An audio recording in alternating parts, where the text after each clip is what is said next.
بسم اللہ الرحمن الرحیم۔ السلام علیکم ویورز، میں ہوں ایڈوکیٹ احسن قریشی۔ آج ہم ڈسکس کریں گے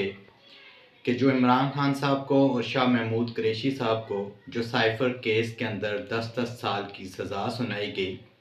اس سزا کا قانونی اور آئینی کیا سٹیٹس ہے، کیا حیثیت ہے، اور کتنے چانسز ہیں کہ یہ سزا جو ہے وہ ہائی کورٹ سے یا سپریم کورٹ سے کالعدم قرار پائے گی۔ اس کے اوپر آج ہم ڈسکس کریں گے۔ عمران خان صاحب کو اور شاہ محمود قریشی صاحب کو جو سزا دی گئی، کیا یہ فیئر ٹرائل جو ہے اس کے اکارڈنگلی ہوا ہے، فیئر ٹرائل ہے،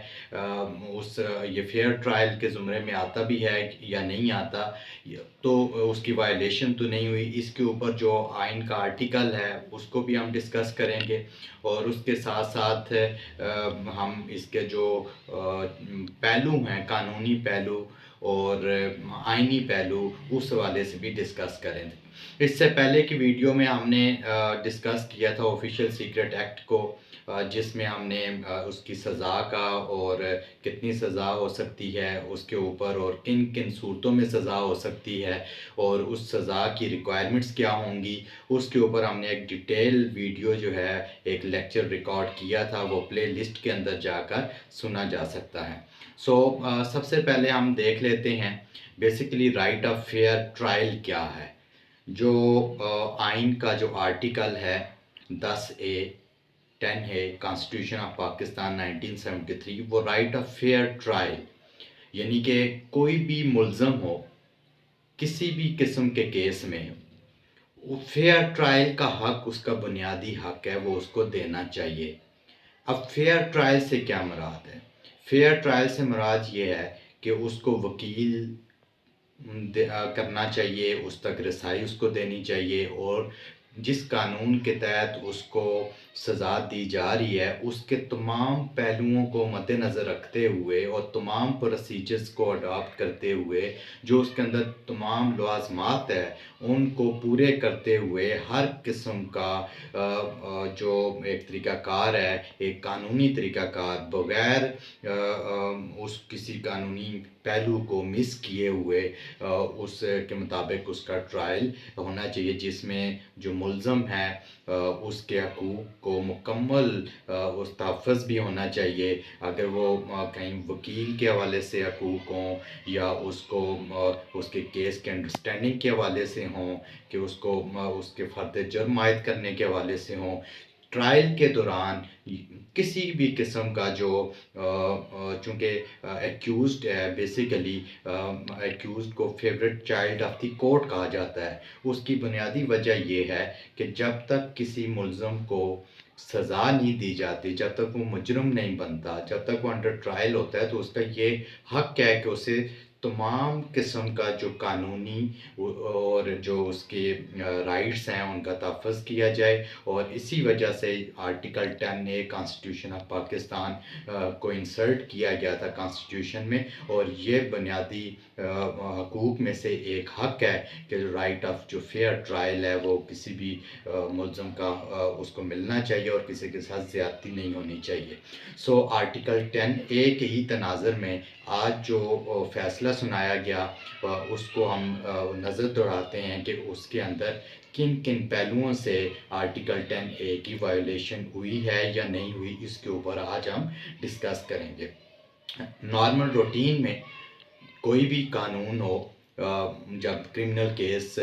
چلتا ہے تو سب سے پہلے استغاثہ جو ہے وہ اپنی ایویڈنس ریکارڈ جب فرد جرم عائد ہوتا ہے اس کے بعد ایویڈنس ریکارڈ ہوتی ہے، تو استغاثہ اپنے جو پراسیکیوشن ہے، فرد جرم عائد ہونے کے بعد پراسیکیوشن اپنی ایویڈنس جو ہے وہ ریکارڈ کرتی ہے، یعنی کہ اس نے beyond the shadow of any doubt prosecution نے اپنا کیس ثابت کرنا ہوتا ہے۔ یہ سیٹلڈ پرنسپل ہے۔ اس سے پہلے جب چارج فریم کیا جاتا ہے تو ملزم کو بتایا جاتا ہے کہ یہ جرم آپ نے سرزد کیا ہے، اس حوالے سے آپ کو چارج شیٹ کیا جا رہا ہے، آپ کو اس کو چارج فریم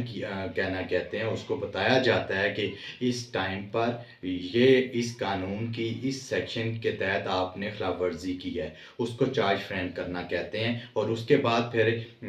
پراسیکیوشن کو نوٹس کیا جاتا ہے ہے کہ وہ اپنے ایویڈنس جو ہے وہ ریکارڈ کرے. اب پراسیکیوشن جب ایویڈنس لے کر آتا ہے تو پھر جو ملزم کے وکیل ہیں وہ اس ایویڈنس کی روشنی میں اس پر کراس کرتے ہیں, پراسیکیوشن پر کراس کرتے ہیں, یعنی کہ ان پر جرح کی جاتی ہے. اگر کوئی ڈاکومنٹ ہے تو اس کو کنفرنٹ کیا جاتا ہے, ان کے اوپر تمام جتنے وٹنسز ہیں ان کے اوپر جرح کی جاتی ہے. جب جرح کمپلیٹ ہو جائے تو پھر ملزم کو دفاع کا حق دیا جاتا ہے, جس میں سوال نامہ جو ہے وہ 342 کا جس کو کہ وہ اس کو پکڑایا جاتا ہے, اس کو بتایا جاتا ہے کہ اگر وہ وہاں پر وہ پلیڈ گلٹی نہ کرے,